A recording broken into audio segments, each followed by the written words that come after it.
시간 우리가 여기에 발걸음했음은 하나님께서 우리 한 명 한 명을 불러주셨음을 신뢰하며 마음 열고 나아갑니다.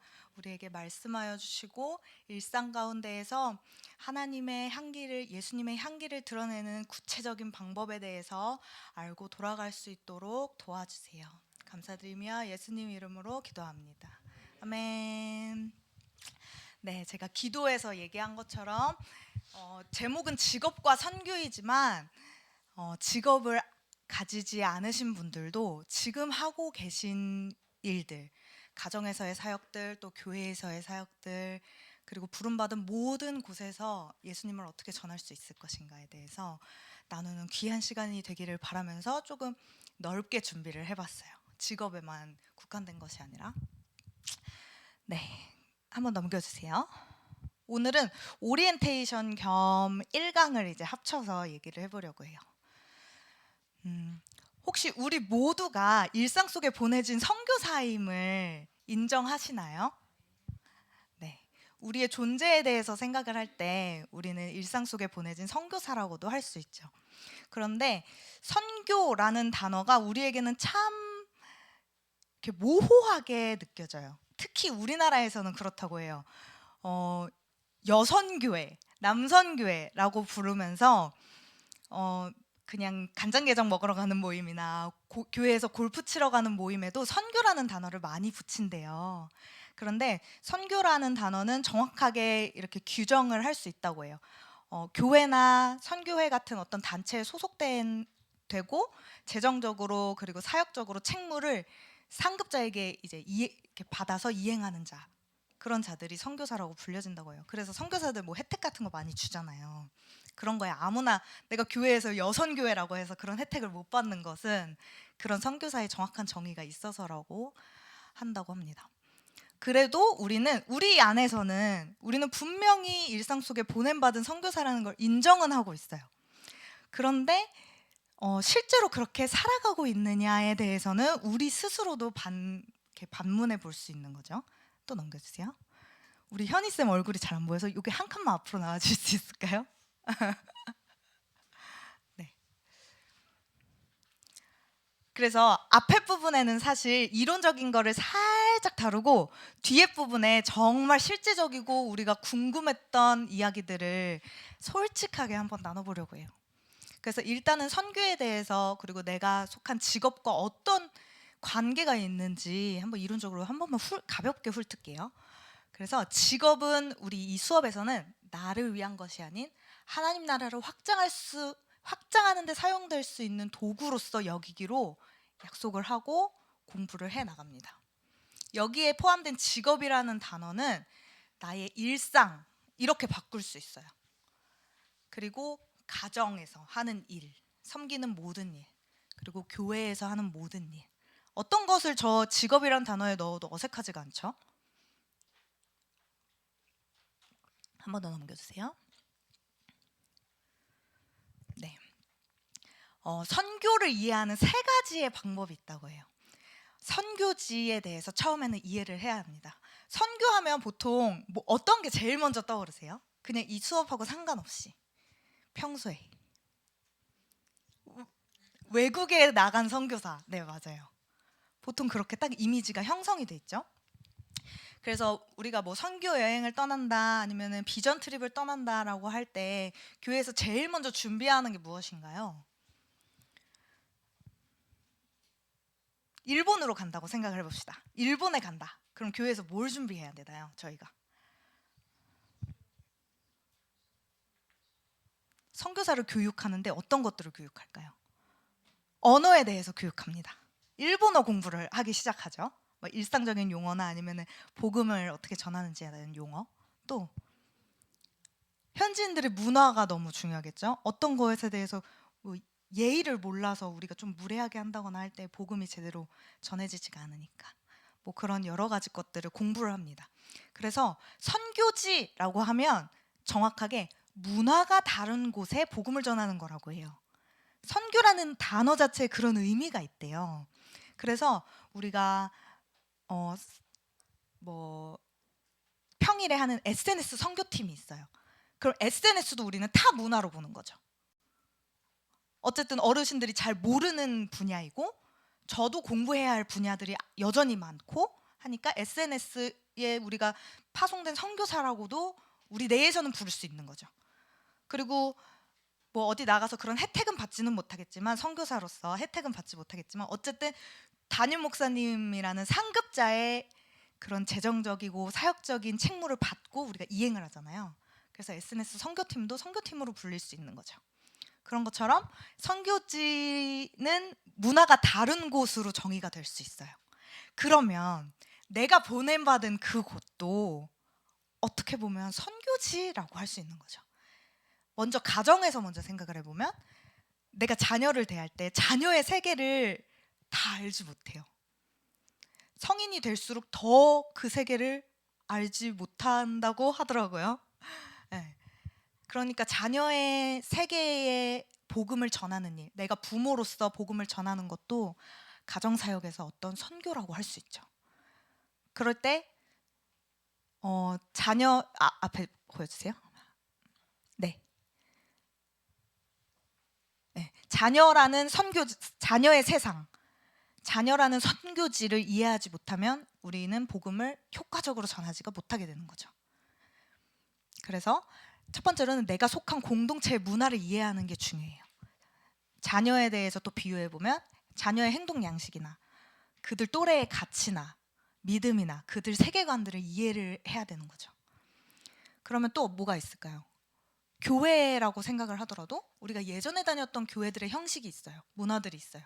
그런데 우리가 이곳에 또 파송이 되었다면 우리 교회에 있는 문화들, 내가 이전에 뭐 교육부서에서 어떻게 배웠더라도 또 어떻게 봉사를 했더라도 여기에 있는 규칙들에 스며들어갈 때 예수의 향기가 진짜 전해지는 거죠. 그럼 직장에서 이제 정말 구체적으로 또 생각을 해보면, 직장에 있는 사람들 그리고 직장에 있는 규칙들, 그런 것에 성실히 임할 때 이 사람이 인정을 받고 이 사람은 뭔가 다르다, 예수 믿는 사람이 이렇게 다르구나, 좀 궁금해지는 예수님을 전할 통로가 조금씩 열리는 거죠. 그래서 이 현대 사회에서는 다양한 문화의 배경을 가진 사람들이 많이 모였기 때문에 이제는 점점 더 개인과의 만남에서 복음을 전하는 게 중요해진대요. 그리고 일상의 상황과 관계 속에서 복음을 자연스럽게 전하는 게 점점 중요해지는 거죠. 옛날에는 이제 삶 자체가 너무나도 어렵고 경제가 막 발전하는 때고 기독교가 들어온 게 정말 희망적이었으니까 그 소식이 전해지면은 진짜 왁 퍼지는 거예요. 그 자체가 힘이 막 있다는 걸 모두가 인정을 하고 교회에 사람들이 막 모였는데, 이제는 또 시대가 많이 달라졌잖아요. 전도 직접 다니시는 분들은 어려움을 더 느끼실 것 같아요. 노방전도 하시는 분들은. 또 일상에서, 직업에서는 특히 그거는 내가 건들 수조차 없는 부분이야. 그 사람한테는 복음이 전해지는 거 불가능하지 않을까?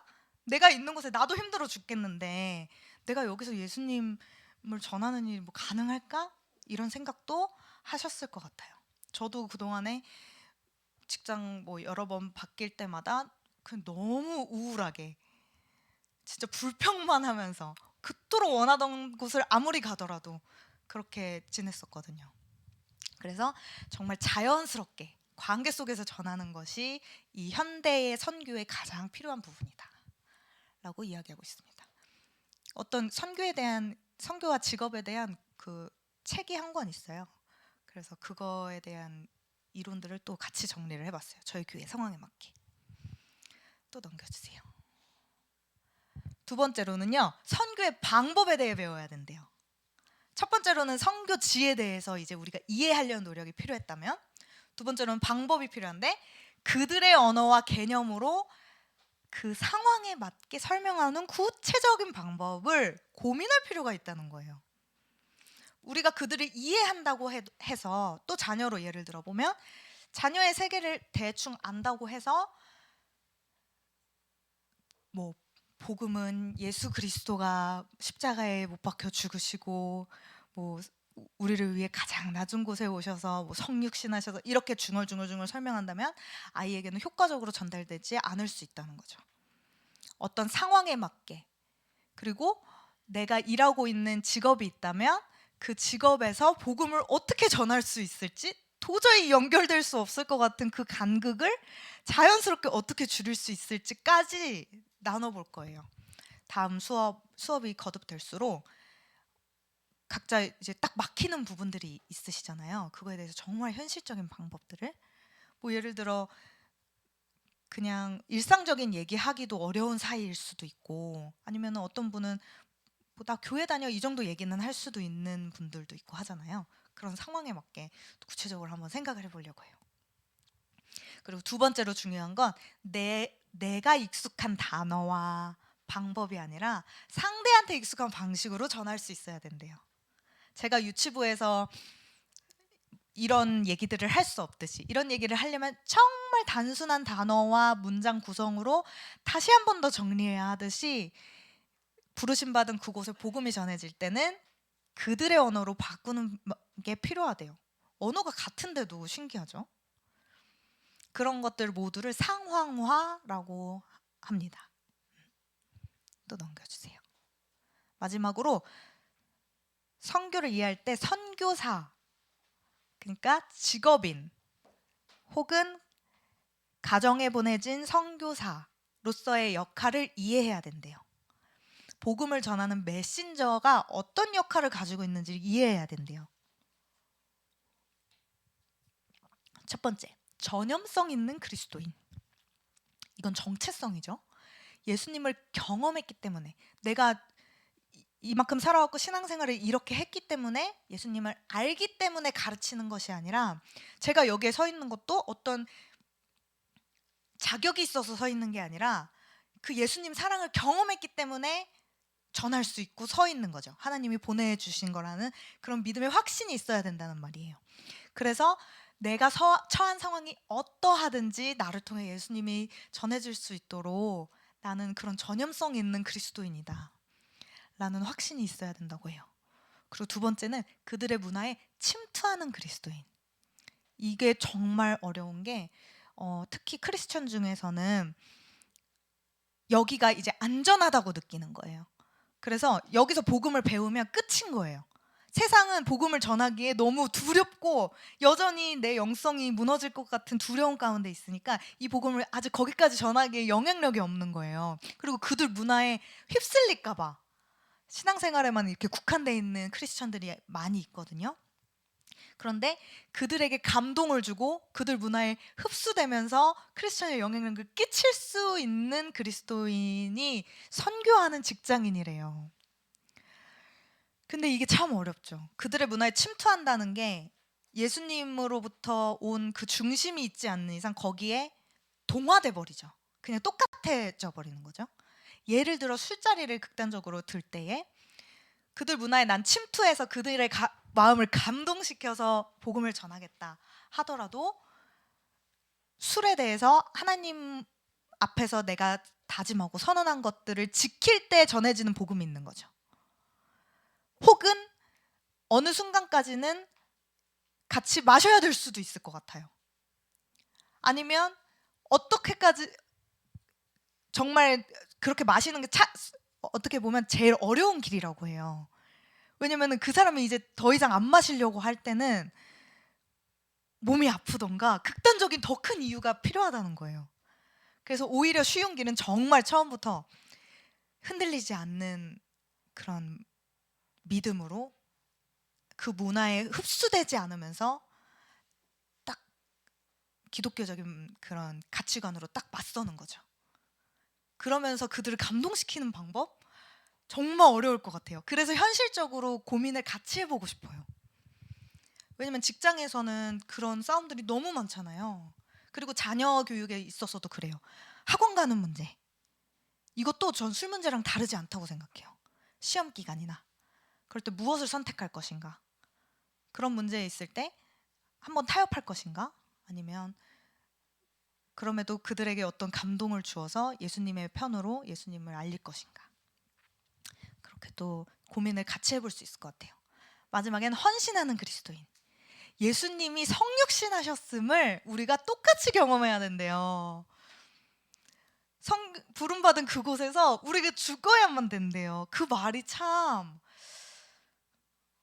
나는 예수님을 믿고 평안하고 싶고 복받고 싶은데 결국에는 그리고 성경에서 말하는 건 참 평안과 참 생명을 주신다고 하는데 그 과정이 이렇게 좀 망설여지도록 너무 어려운 것 같아요.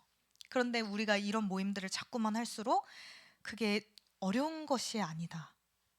그 가운데 예수님이 함께 하시고 능히 할 수 있는 힘을 주신다. 그리고 비록 넘어지더라도 이렇게 또 붙잡아줄 동역자들이 있다라는 것을 계속 같이 확인할 수 있을 것 같아요. 그런 기대감도 가지고 있습니다. 그럼 이제 실제적인 이야기들을 한번 나눠보려고 해요. 그러면 대체 왜 선교를 해야 합니까? 라는 현실적인 질문들을 한번 던져보려고 합니다. 넘겨주세요. 네. 자꾸 술 얘기가 나와가지고 불편하신 분도 있을 수도 있을 거라고 생각하는데 이게 중요한 게 아니라 이제 나 뒤에 풀어드리니까 불편하게 생각하지 않으셔도 돼요. 당신은 일상에서 크리스천으로 살아가시나요?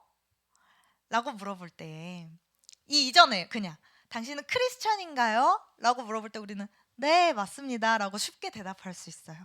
그런데 당신은 일상에서 크리스천으로 살아가시나요? 라고 물어본다면 교회 나간 후에 저만 해도 얼마나 시험이 많은지 모르겠어요. 수도 없이 분초마다 넘어지는데 이 질문에 쉽게 대답하기가 어렵더라고요. 사실 저기에 적은 질문들은 정말 단순하고 얕은 질문들이에요. 그냥 표면적인 질문들이에요. 밥 먹기 전 기도를 하나요? 술을 마시나요? 안 마시나요? 누구한테 시험될 만한 말을 하나요? 이 사람은 갈등을 일으키지 않나요? 이런 것이 크리스천의 근본적인 고민은 아니라는 거죠.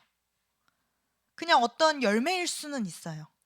그리고 되게 결국에 정체성이 바뀌어서 복음 전하는 선교사로서 살아간다면 이런 것들은 그냥 금방 해결되는 문제가 될 거라는 거죠. 그런데 현대의 사람들은 이런 거 가지고 자꾸 싸우는 거예요.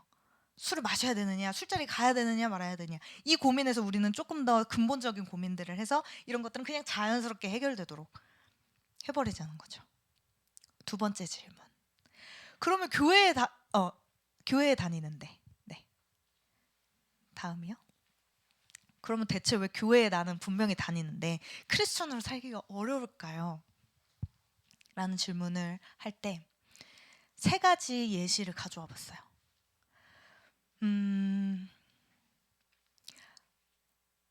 보디빌딩 대회를 준비하는 사람이 먹는 것을 참는 게 어려울까요? 쉬울까요?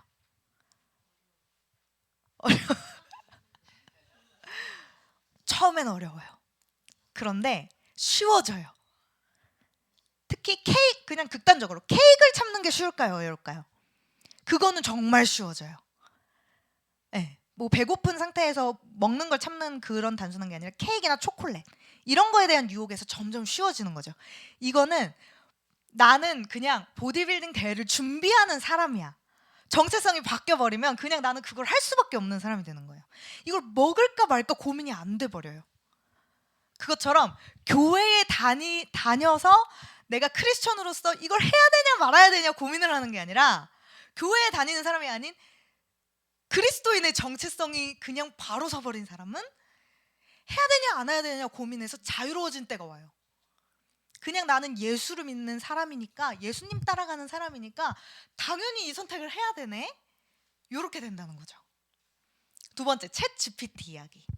챗 GPT 사용해 보신 분들은 알겠지만 그 사용법이 또 따로 있더라고요. 책을 읽어보면은 챗 GPT한테 처음에 정체성을 부여해야 된대요. 그래서 너는 지금부터 유치부를 담당하는 전도사야. 이렇게 정체성을 문장으로 말해줘요. 그러면 얘가 그때부터 거기에 맞는 정보들을 분별해서 구체적으로 전문적으로 알려줘요. 그것처럼 우리한테도 그런 정체성 부여가 필요한 거죠. 우리가 그런 정체성이 없을 때는 이 정보가 맞는지 저 정보가 맞는지 헷갈려요. 그런데 정체성이 분명하게 서버리면 그냥 나는 여기에 맞는 예수님한테 맞는 정보들만 사람들한테 전하는 사람이 되어가는 거죠. 마지막, 왜 내 안팎에는 그런데 여전히 평안이 없을까? 문제는 왜 계속 반복될까?를 생각할 때 정체성을 내가 바꾸고 내가 어떤 걸 얻어내고 내 삶이 편안해지고 어떤 결과를 내고 열매를 맺으려고 하는 게 우리 인간들의 속성이래요. 우리는 내가 어떻게 해보려고 하고 내가 성취하려고 하고 그런 죄성이 우리 안에 있대요. 그런데 정체성이 바뀌면 예수님의 능력이 내 능력이 되고 열매가 저절로 맺히게 된다. 이런 마인드를 가지고 있어야 된다고 합니다. 또 넘겨주세요. 네, 우리가 직장에서 혹은 가정에서 크리스천으로 그리스도인으로 그 정체성으로 살지 못하는 원인을 생각해 보면 내가 선택했다고 생각할 때가 많대요. 그러니까 이 직장은 내가 선택해서 내가 이 꿈을 이루기 위해서 내가 정한 곳이야. 아니면은 난 여기에 가기 위해서 여기는 내가 거쳐갈 곳이야. 그냥 난 여기에서 내 생명을 걸어 그냥 난 여기서 돈 벌고 넘어가는 곳이야. 이렇게 생각이 드는 거죠. 아니면 뭐 가정에서는 난 아이를 뭐 이렇게까지 많이 낳고 또 이렇게까지 고생하고 싶지 않았어. 혹은 아이를 난 몇 살에 낳고 싶었어. 그리고 나는 이런 가정을 만들고 싶었어 하는 모든 계획들이 나한테서 나왔을 때 우리가 그 사명대로 살지 못한다고 해요. 근데 어떤 상황에 처했든지 하나님이 나를 그곳에 부르셨고 이 상황을 나한테 허락하신 분도 하나님이시다라고 고백하는 사람은 이런 것들을 따지지 않는다고 해요. 요즘 세대들의 마인드 한번 제가 읽어드릴게요. 첫 번째, 워라밸이 너무 중요하다. 복지가 좋은 곳으로 옮겨 다녀요. 직장을. 기준이 거기 있어요. 그리고 워크와 라이프에 그러니까 내 쉼과 일의 밸런스를 맞춰주는 곳이 너무 중요해요. 완전 내 중심이죠. 다 내 중심인 그런 단어들인데 두 번째로는 연봉이 조금이라도 높은 곳을 따라서 이직해요. 그러면은 이제 직장에서 조금만 어렵거나 마음에 안 드는 게 있으면은 포기가 너무 쉬워지는 거죠. 세 번째로는 파이어족이 은퇴만 꿈꾸는 사람들이래요. 버티고 버텨서 은퇴만 꿈꾸는. 그러면 직장 생활이 괴로울 수밖에 없겠죠. 네 번째로는 파이낸셜 프리덤. 경제적인 자유를 얻고 싶은 사람들. 그래서 물질을 모으는 것이 완전한 목표인 거예요. 마지막으로 패시브 인컴. 노력하지 않고 들어오는 돈을 바라는 사람들. 그 타이탄의 도구들 이런 그 자기계발서들 보면 노력하지 않고 돈 굴리는 방법. 내가 나의 재능들을 다 사용해서 가만히 있어도 돈이 들어오는 방법. 이런 파이프라인을 만들어라. 이런 얘기들이 정말 많이 나오거든요. 그러면 우리의 중심은 사실 그리스도인이라고 하지만 세상의 것을 분별하지 못하는 편안함과 돈에 중점을 둔 사람들일 수도 있다. 또 넘겨주세요. 하나님께서 우리를 이곳에 부르심은 사명을 행하게 하기 위함이다. 우리는 이런 사명에 대한 정체성을 회복해야 되는 거죠. 저거 보이시는 분들은 글씨가 좀 작은데 한 번만 읽어주세요. 시작.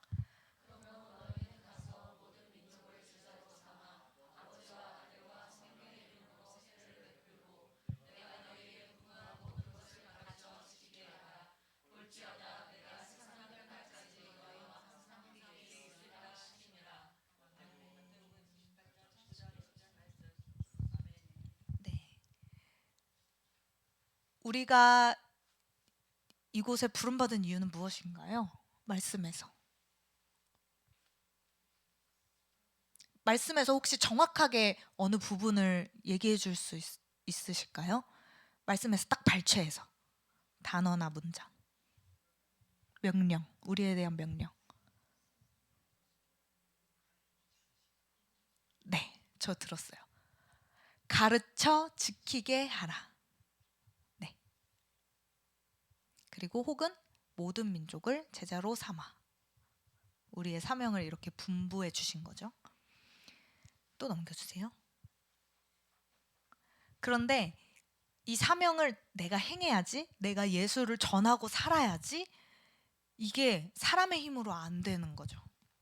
그럴 때 우리의 정체성이 바뀌는 일들이 일어나야 하는데 정체성이 바뀌는 방법들을 또 구체적으로 나눠보려고 해요. 그런데 그 직전에 말씀을 통해서 확인을 할 수가 있어요. 혹시 그 어플 있으신 분 찾아봐 주시면 감사하겠습니다. 먼저 찾으신 분이 읽어주세요. 두 번째, 세 번째 거 미리 찾으셔도 돼요.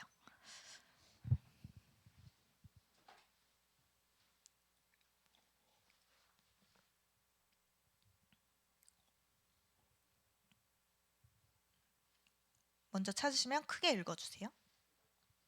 첫 번째부터. 네, 첫 번째 창세기.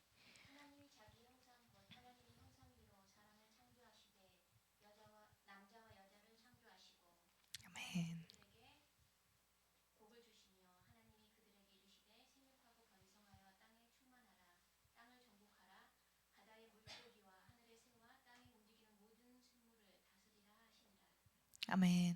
우리는 하나님의 형상으로 지음받은 사람들인데 그 형상을 잃어버리고 있어요. 죄성 때문에 또 세상의 여러 가지 영향 때문에. 정체성은 사실 자아랑 용어가 구분되어야 된대요. 자아는 개인적인 정체성을 얘기하고 정체성이라는 단어 자체는 사회적으로 누군가 형성한 그런 나를 의미한대요. 그래서 우리는 세상의 영향을 받았는데 사실 진짜 정체성은 하나님께서 나를 하나님의 형상대로 만드셨다라는 그 정체성이 회복돼야 된다는 거죠. 그리고 우리는 복을 받고 또 세상에 종된 것이 아니라 다스리는 자들로 하나님이 부르셨다. 이런 것들이 우리의 정체성을 바뀌게 합니다. 두 번째, 죄와 은혜. 로마서 말씀.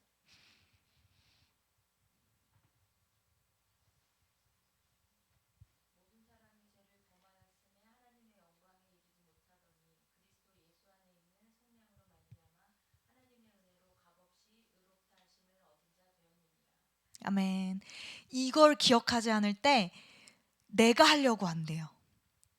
우리는 은혜로 인침받은 자들이라는 걸 기억하지 못할 때 질그릇에 보배가 담기는 건데 우리가 보배 그릇이 된 줄 안대요. 그러니까 그릇이 있으면 밥그릇, 국그릇처럼 그 안에 담기는 게 정체성을 형성한대요. 그러면 우리는 예수님이 담기면 예수 그릇이 되는 거죠. 근데 내가 마치 예수님이 된 것 같은 거예요. 내가 주인공이 된 것 같은. 그래서 내가 계속 나아지려고만 하는, 내가 성취하고 내가 가지려고 하는 그런 것에 빠지기 쉬운 게 인간의 죄성이래요. 그런데 우리의 죄를 오직 예수님만이 해결하실 수 있다는 것을 기억할 때에 우리가 겸손한 정체성으로 세상을 살아가게 된다는 거죠. 마지막, 존재. 그러나 너희는 택하신 족속이요 왕 같은 제사장들이요 거룩한 나라요 그의 소유가 된 백성이니 이는 너희를 어두운 데서 불러내어 그의 귀한 빛에 들어가게 하시니 아름다운 덕을 선포하게 하려 하심이라. 아멘. 옛날에는 그 제사장이 앞에서 이렇게 말씀을 읽을 때 앉아있는 성도들이 못 알아듣도록 원어로만 읽었대요.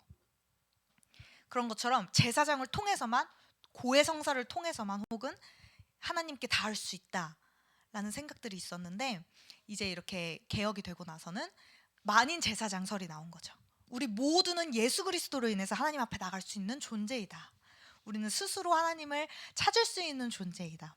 오직 예수 그리스도만을 통해서 우리는 만인 제사장이 되었다.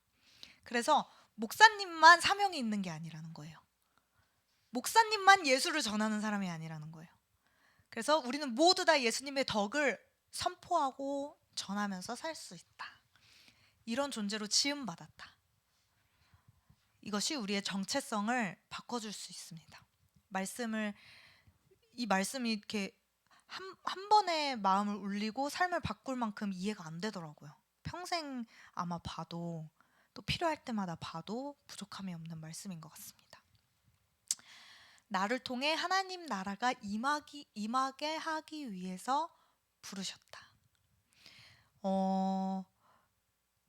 중요한 것은 내가 부름받은 이유는 하나님을 전하게 하려고 써먹기 위함이 아니라는 데 있어요.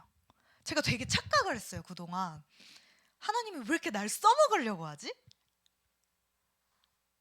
나는 이렇게 편하고 싶고 난 이렇게 평안하고 싶고 하나님 분명히 나 사랑하시고 나랑 관계하는 것만으로도 충분하신 분 같은데, 그리고 하나님 전지전능하신데 왜 나를 써먹으려고 하지?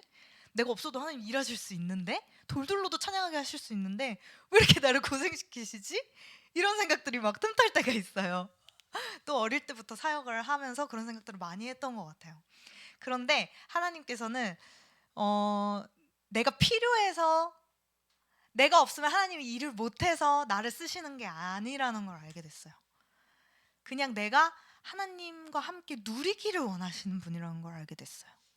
하나님 나라에 제발 살았으면 좋겠다. 다정아, 네가 지금 직장을 아무리 바꿔도, 결혼을 해도, 뭘 해도, 뭘 얻어도 행복하지 않은 건 네가 하나님과 함께 살고 있지 않아서야. 내가 너를 써먹으려는 게 아니라 너의 삶에 하나님 나라가 임하게 하고 싶어.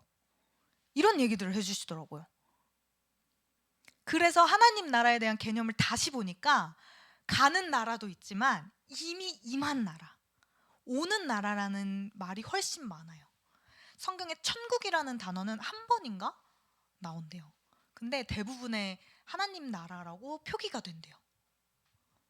그래서 우리는 천국 하면은 정말 황금이 있고 휘황찬란한, 죽으면 가는 그곳이라고 생각하게 되는데, 하나님 나라라는 개념을 바로 알 때에 이 땅에 예수 그리스도가 오셨고 내가 그를 영접하고 그를 받아들이면 내가 하나님의 다스림을 받는 하나님 나라에 사는구나라는 이해가 시작이 되는 거예요.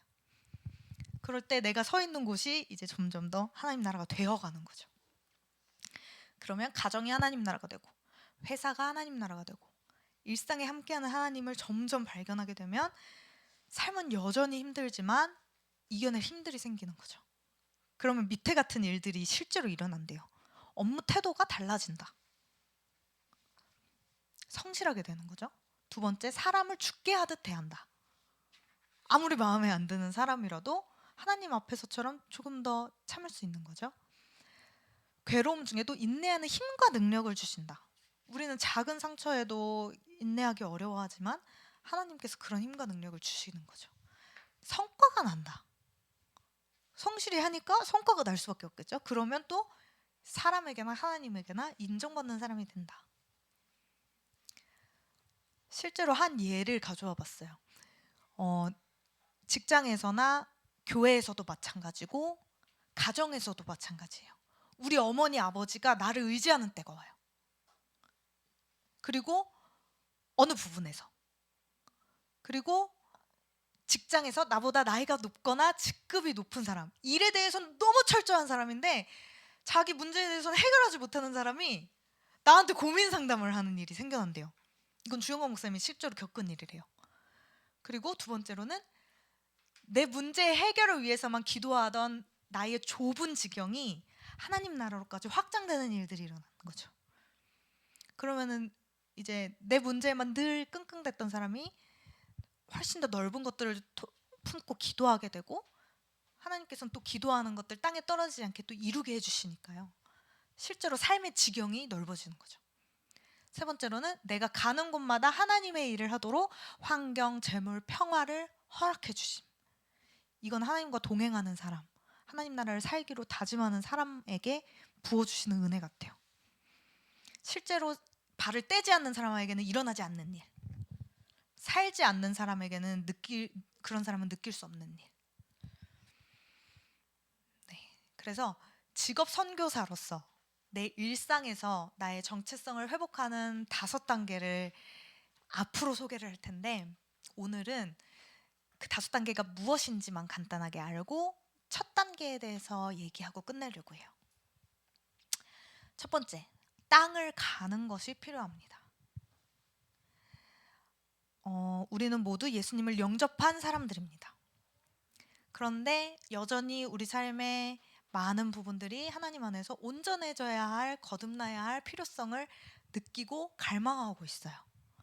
어떤 사람도 하나님 앞에 갈 때까지 인간으로서의 유한함이 있기 때문에 완전해질 수는 없다고 생각해요. 그래서 우리에게는 땅을 가는 과정이 계속해서 필요합니다. 회개가 필요하다는 말인데요. 구체적으로 특별히 우리가 보냄받은 그곳에서 그 영역에 대한 구체적인 회개와 시인이 필요해요. 그러니까 하나님 저희 잘못했습니다. 그동안에 이렇게 했던 거 회개합니다. 이제 직업 선교사로 살겠습니다. 하는 기도가 스스로 인식이 이제 안 되는 거예요. 어떤 부분에서 내가 돌이켜야 할지. 그러니까 정말 구체적으로 예를 들어 가정에 보내진 선교사라고 내가 하나님 앞에 시인할 때에는 하나님 제가 가정에 보내진 선교사인데 자녀에게 이런 말들로 화를 냈습니다. 이런 구체적인 나의 행동에 대한 회개가 일어날 때에 진정한 회개가 일어나는데 진정한 회개는 고백하는 것을 넘어서서 삶의 방향 전환이래요. 예수님께로 내 행동이 완전히 전환돼 버리는 그게 회개의 진정한 의미래요. 그럴 때 회개의 열매들이 맺히고 복음이 전해지는데 우리는 보통 교회에서 중얼중얼 회개하고 집에 가서는 회개의 열매가 능력이 나타나지 않는 그리스도인들이 너무 많다는 거예요. 다시 앞에 한 번만 더 보여주세요. 네, 이제 뒤에 두 번째로 볼게요. 두 번째는 씨가 뿌려짐.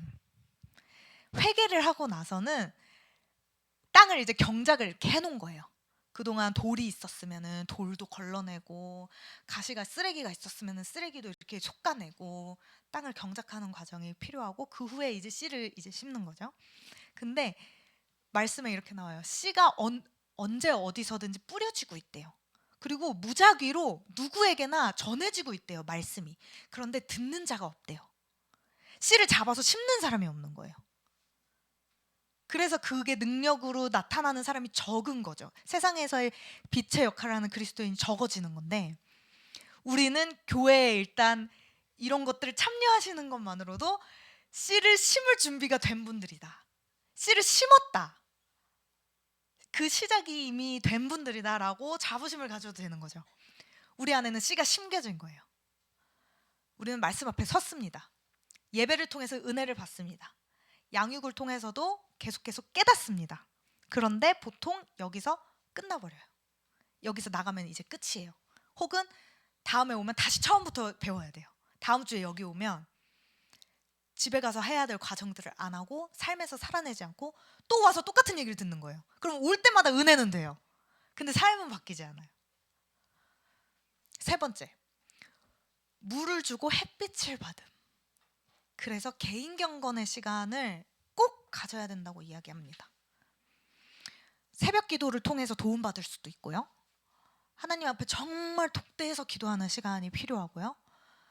그리고 누가 먹여주는 것이 아닌 내가 진짜 아이가 엄마의 젖을 찾듯이 말씀 안 읽으면 나는 죽어, 내 생명줄 끊겨라는 기분으로 하나님을 붙드는 그 마음이 있는 사람이 물을 머금고 또 햇빛을 충만히 받아서 클 수 있는 거죠. 두 번째로는 그게 혼자서 안 되니까 교회 생활을 열심히 하는 거예요. 공동체 양육을 통해서 한 지체가 약하면 일으켜주고 그리고 한 지체가 아프면 토닥여주고 그러면서 온전하게 지어져 가는 거죠.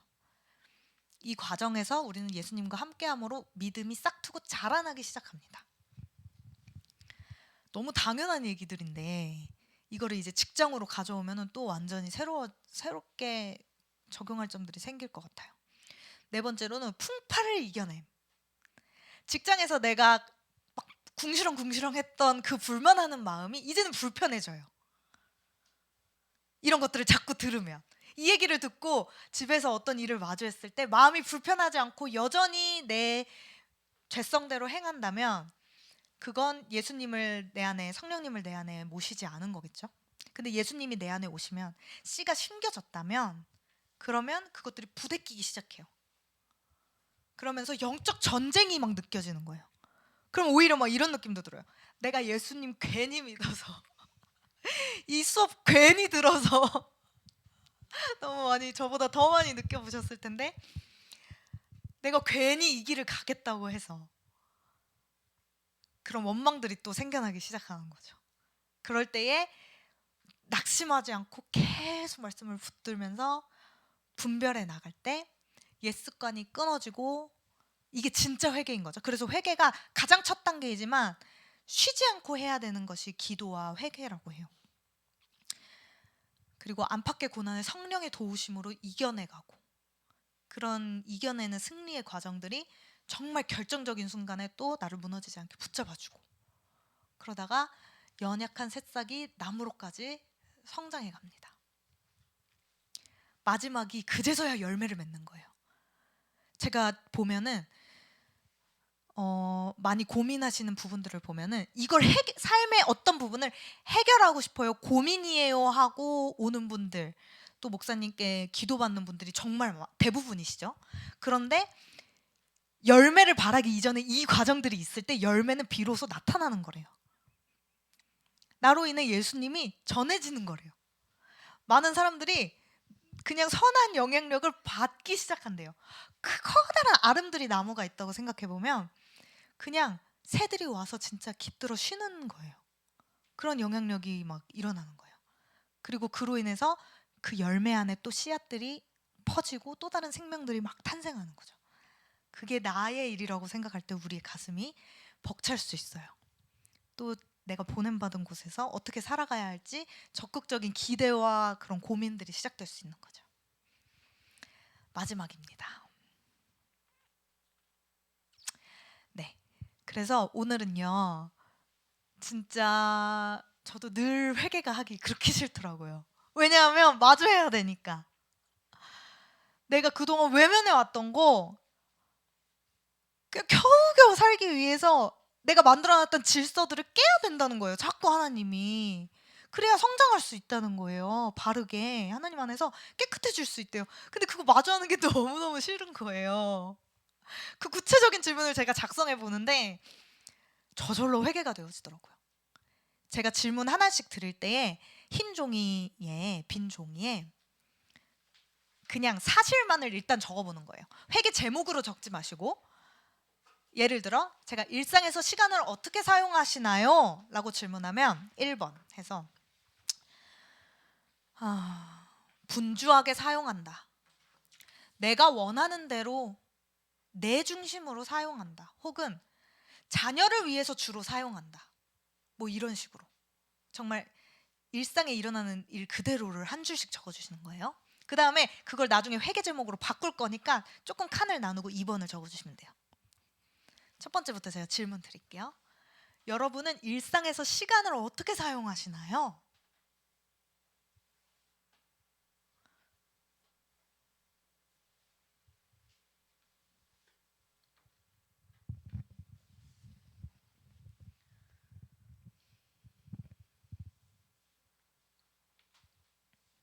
혹은 직장에서 업무할 때 시간을 어떻게 사용하시나요?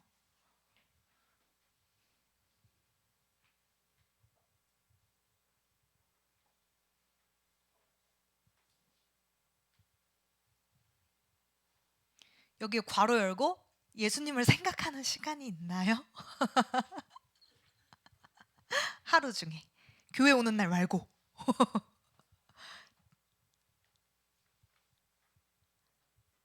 예수님 의식하는 시간.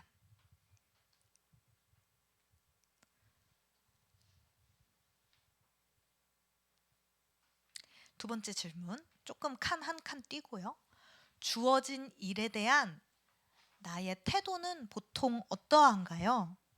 집안일을 할 때에, 자녀를 대할 때에, 교회에서 성도들을 대할 때의 나의 속마음, 혹은 직장에서 상사를 대할 때, 학생들을 대할 때 나의 속마음. 겉으로 드러나는 태도와 속마음의 괴리 같은 것도 괜찮아요.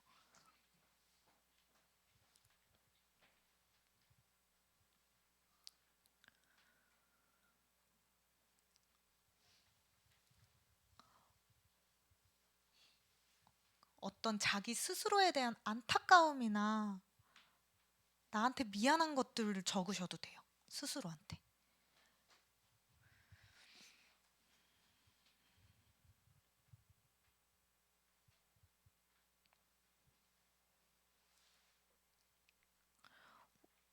우리가 반대로 예수님의 일을 한다고 하면서도 그 명목 안에서 나를 오히려 괴롭게 하는 사람들이 많대요. 사랑으로 하는 게 아니라 몰아세우거나.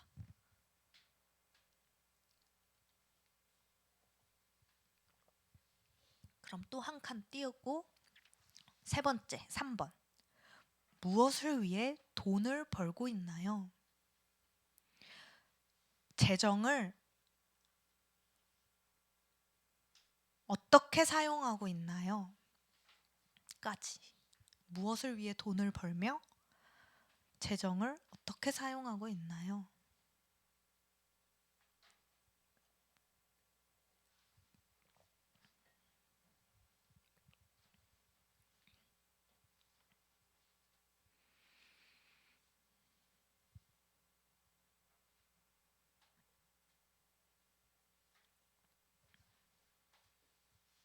네 번째 4번.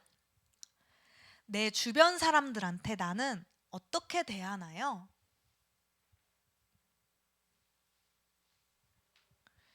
2번은 일에 대한 거였네요. 네 번째가 주변 사람들한테 어떻게 대하는지. 겹치면 안 적으셔도 돼요. 주변 사람들을 어떻게 대하나요?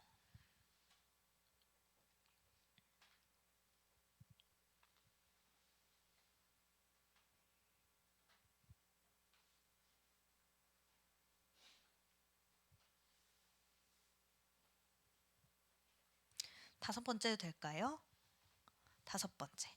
하나님을 나의 편안과 성공을 위한 도구로 사용하진 않았나요?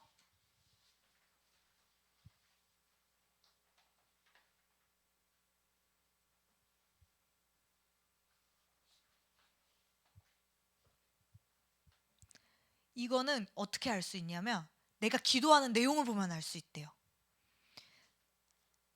기도하는 내용이 하나님 나라, 하나님 뜻을 구하기보다 내 안위와 성공을 위한 기도가 많으면은 이거는 어쩔 수 없이 마음 아프지만 마주해야 한다는 거죠.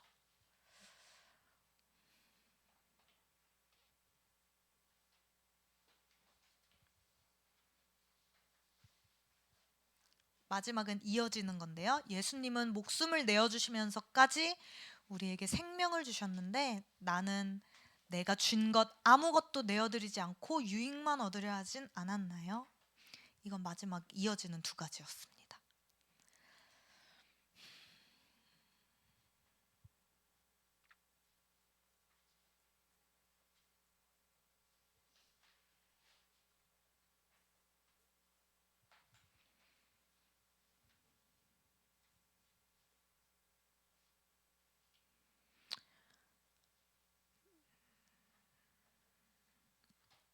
이 수업에 대한 기대가 있으셨을지도 없으셨을지도 모르겠지만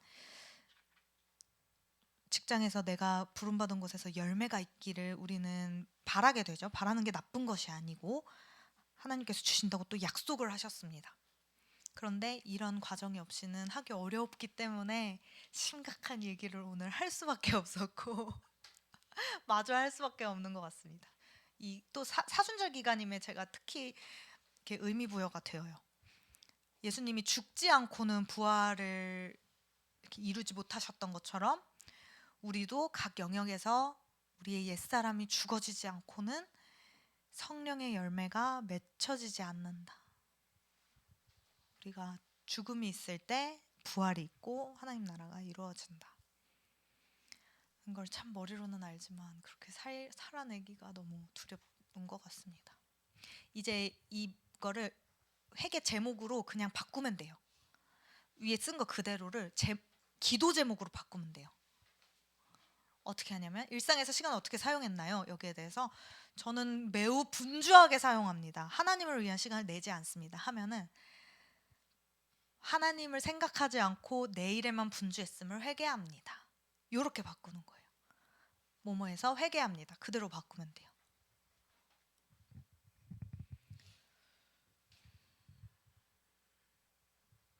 모두 다 하나씩 그렇게 문장을 한 개씩 다 바꿔주시면 되고 번갈아 가면서 얘기할 텐데 한 개만 골라주세요.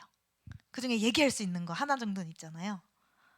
공유할 수 있는 거 딱 하나 회개 제목만 다 같이 나누고 찬양 하나 부르고 끝내겠습니다.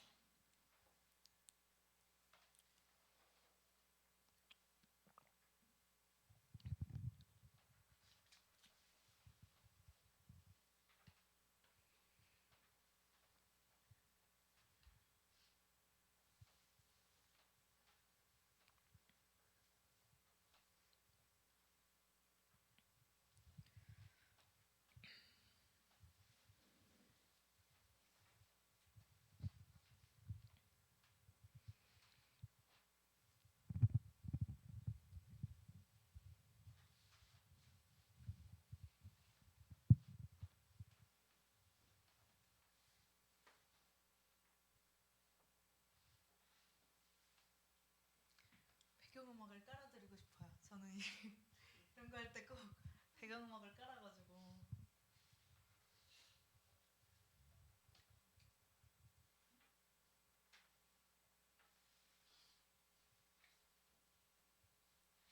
그 중에 나눠주실 수 있는 거 한 개씩만 체크해 주세요.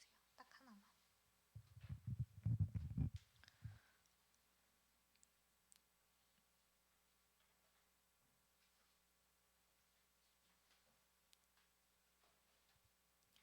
절반 정도 하셨을까요? 네.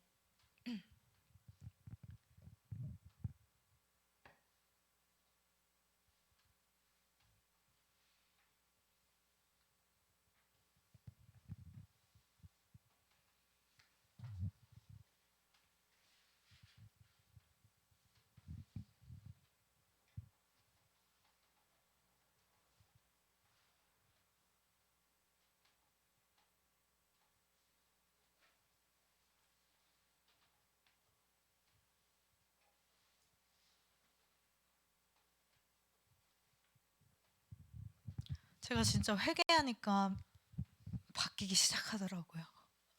근데 또 넘어져요. 회개한 거 가지고 또 넘어져요. 회개한 그걸로 또 넘어져요. 다른 영역이 아니라. 그러면 이제 완전한 돌이킴이 또 부족했다고 딱 판단하고 분별하고 또 회개하고 행동까지 하고 그러면 또 하나님 도와주시고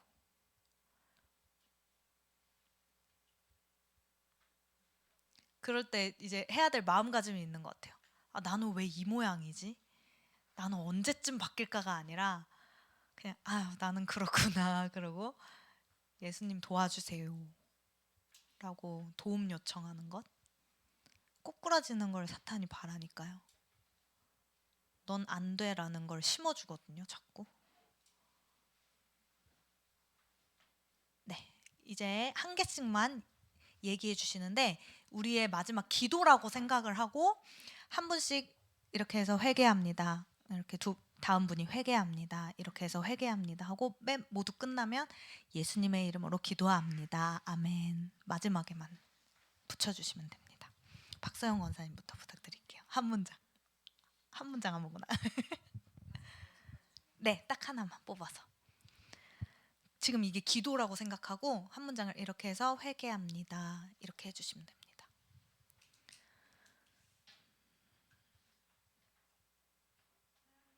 하나님께 유익만 얻으려 하는가 회개합니다. 아니라고 생각을 했었는데 그 또한 그만이면 회개합니다. 네. 그 또한 하나님께 계산하는 마음이 있었음을 고백합니다. 네, 이제 뒤에 하나만 얘기해 주세요. 삶에 있어서 예수님을 의식하는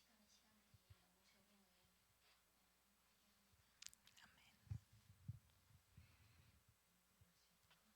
상관없어요. 겹쳐도. 일상에서 시간을 어떻게 태우느냐 일정 시간 교회 생활에 맞춰서 헌신과 봉사를 하면서 나머지 시간은 보상이나 받듯이 늘 진심으로 살아왔으면 또 회개하고 좀 더 하나님의 말씀대로 살기를 회개합니다.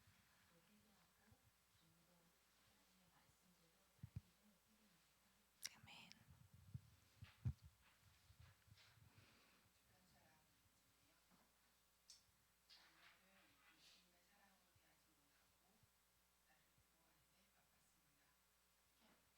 아멘.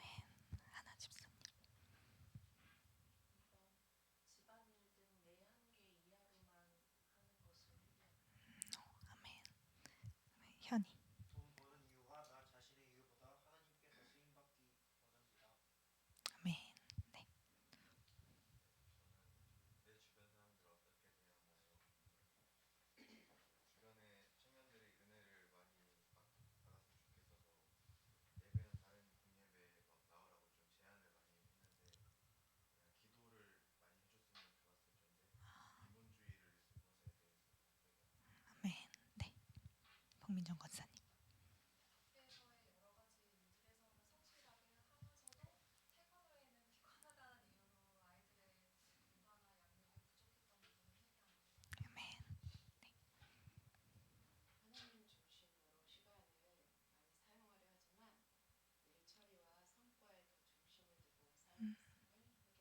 아멘. 마지막. 하나님이 날 사랑하시는 것처럼 주변 사람을 사랑하지 않고 주변 사람들을 오히려 무관심하고 귀찮아하고 나무래 다 같이 예수님의 이름으로 기도합니다. 아멘. 우리 화살표로 찬양 한 번만 넘겨줄 수 있을까요? 네. 그냥 옆에 화살표 누르면 돼요. 방향키. 이거 부르고 마무리할게요. 한 번만 더 눌러주세요.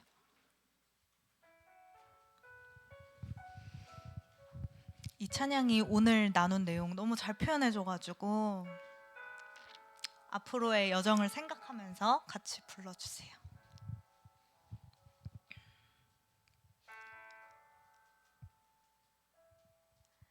내게 유익하던 것을 다 해로 여기네.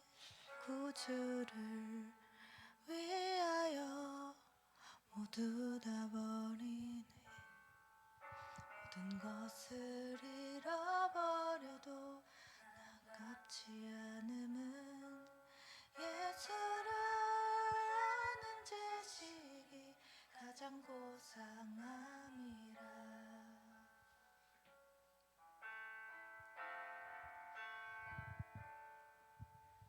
그를 신뢰하지 않고 겸손한 마음으로 부활의 능력과 고난에 참여하며 죽으심을 본받아 그리스도를 얻고 예수의 안에서 발견되려 함이라.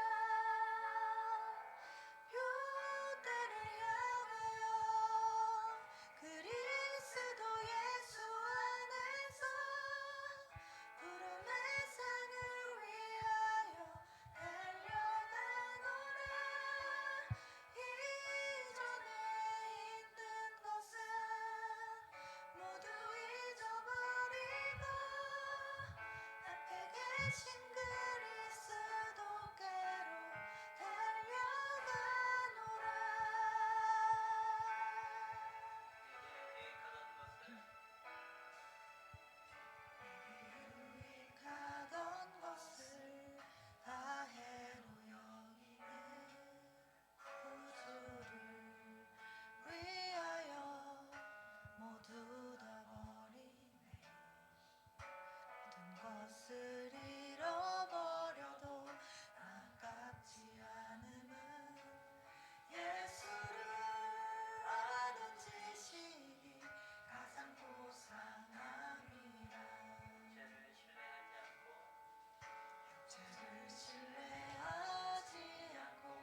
우리에게 부름의 상을 준비해 주신 하나님께 영광의 박수 올리고 마무리하겠습니다. 감사합니다. 요 기도 제목으로 꼭 집에 가서 기도하시거나 교회 오실 때 들고 오셔서 회개하셔도 되겠습니다.